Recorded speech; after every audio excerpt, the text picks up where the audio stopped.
My name is Omar. My uncle lived in Grenfell Tower. He has sadly perished. He was the most kind man I have ever met. He was the world to me.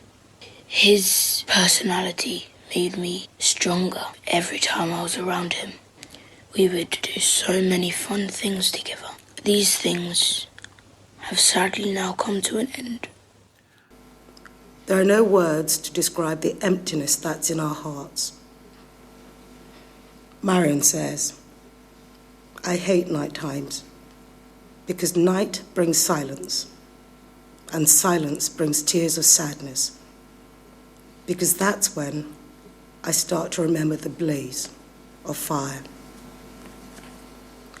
There will be 2 empty chairs on the table for every birthday, Christmas and New Year's, but they will forever own a position in our hearts. We will carry their memories throughout our lives, our children's, and our children's children.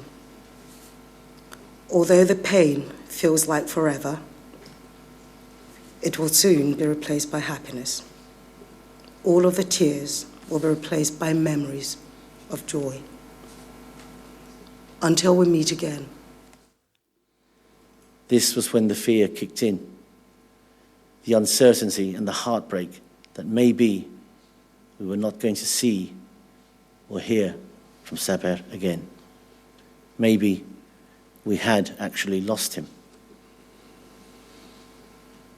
Pretty soon after, our worst fears were confirmed, and my brother was now a victim of the Grenfell fire.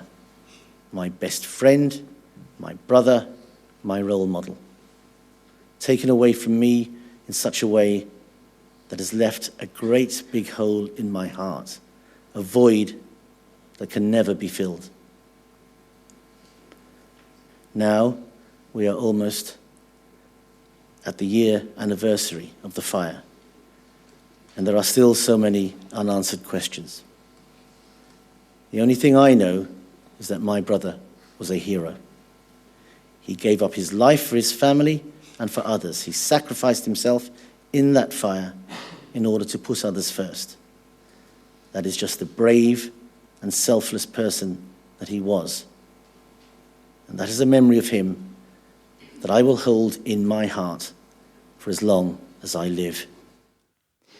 It is very difficult for me to think or talk about what came next.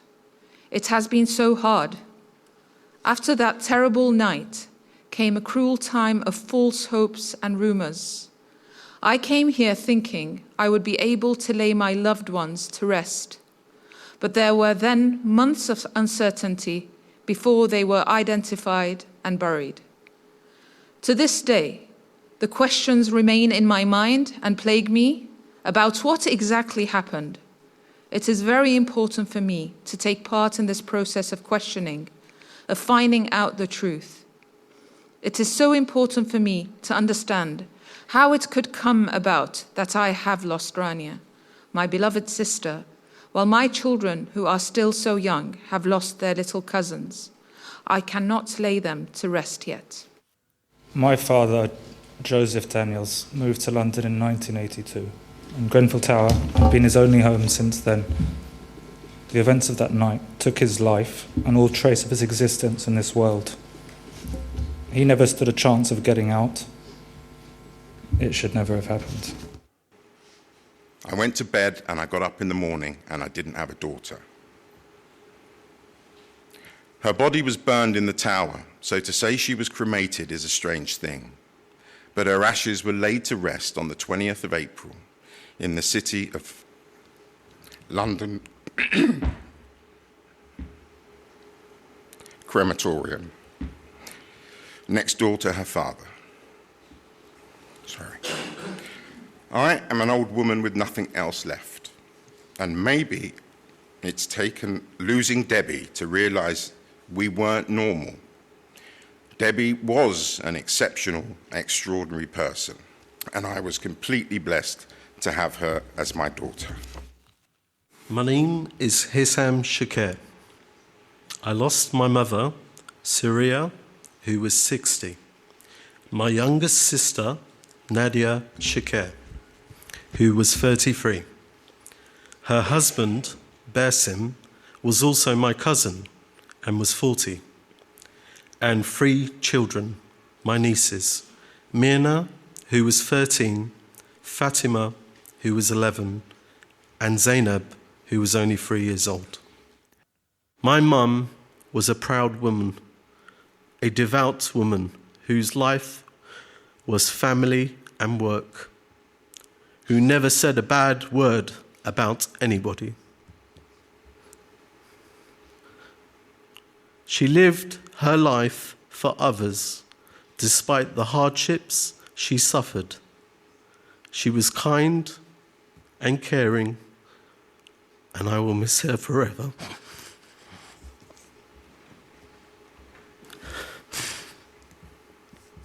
My sister, Nadia, was the youngest of us. When she was born, we all used to fight over her. Who bathed her, who fed her. She was just so cute, so adorable. We all loved Nadia. She was beautiful. These are my memories. These are the facts. But I have not been able to grieve. It has just been one thing after another. In one night, I have lost half of my family. I feel like a stranger now. It has destroyed everything. I feel like part of me has been taken away. When I go past and look at the tower, I have flashbacks. I know they are just pictures in my head, but I can actually see people behind those windows. None of the counseling I receive can ever repair what has already been done. I have to live with my family ripped apart for the rest of my life. I don't see this as a tragedy. I see it as an atrocity. Because essentially, there is segregation between the rich and the poor. I think they call it a postcode lottery. But I'm here to remember 6 lives. How can you sum up 6 lives in such a short space of time, so close to them passing? They were ordinary people, but they were also extraordinary people. They were my family, and they should still be here. So this was our little star, Logan Gomez. His due date was on the 21st of August, but instead he was born on the 14th of June.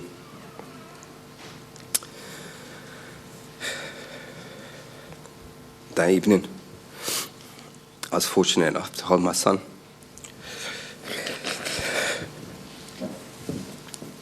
So I held my son in my arms that evening,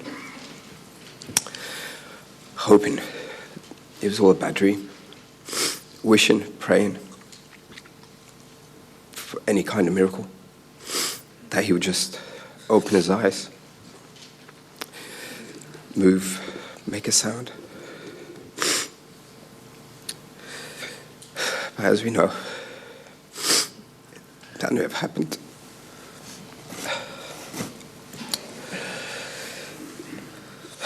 As a family, we went on adventures already. Even though he wasn't here, already we had so much planned for him in terms of adventures and what we would do together. The girls, they were already planning on which football team he was going to support. Which team was that? Well, the argument went towards my side, I think.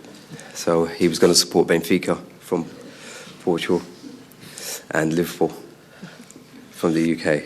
Yeah, and I think I got away with that one. But in all fairness, they did agree to compromise on that. And that was that they would go to Disneyland the summer after, which we would have been going this summer. Should have everything been all right. This last memory of my uncle in his flat is what is giving me the strength to stand here right now, to fight for justice and change. And I promise you, it will come. I promise you it will.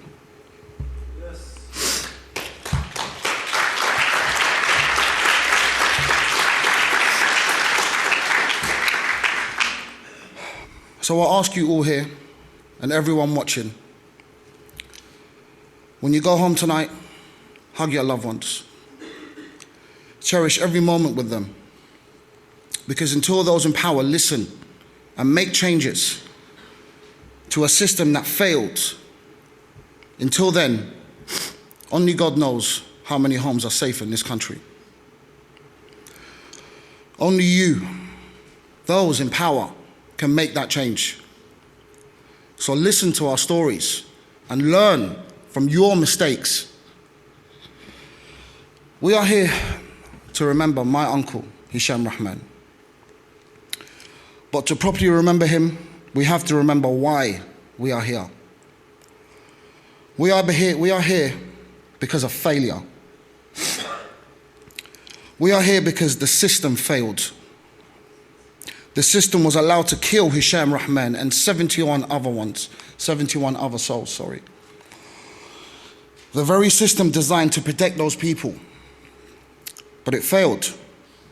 It failed them because it allowed individuals within that system to convince themselves that they had done enough.